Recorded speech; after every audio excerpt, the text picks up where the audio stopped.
आज गणगौर के राजस्थान के सफर में हम आए हैं बीकानेर। यहाँ एक ऐसी गणगौर है जिसे आदमी लेकर दौड़ते हैं। इतिहास में तो इसमें लड़ाई भी हुई है, लोगों की गर्दन भी कटी है, लेकिन कटी गर्दन के साथ भी उन्होंने इस गणगौर को सही और सुरक्षित जगह पर पहुंचाया है। अब इसके इतिहास के बारे में जानते हैं। ये बात है लगभग 500 साल पहले की, जब बीकानेर के राजा के पास 2 गणगौर थी। तो राजा ने एक गणगौर करमचंद बच्छावत को दे दी।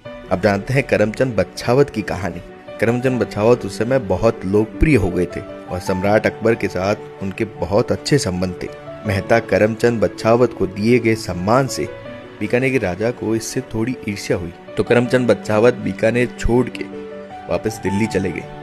उनकी मृत्यु के बाद राजा ने अपने बेटे से कहा कि करमचंद बच्छावत का परिवार का कोई भी सदस्य बचना नहीं चाहिए। तो राजा के बेटे ने दिल्ली में जाकर करमचंद बच्छावत के परिवार को वापस न्योता दिया और बीकानेर बुलाया। बीकानेर में पूरे परिवार को राजा ने खत्म करवा दिया था।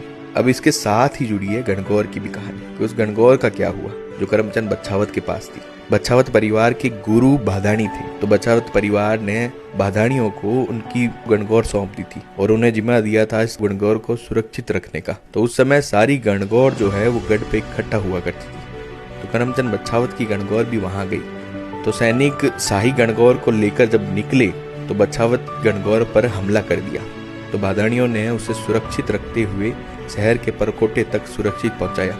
इसी समय युद्ध के दौरान कई लोगों की गर्दन भी कट गई और गर्दन कटने के बाद भी उन्होंने गणगौर को सही जगह पहुंचाया था।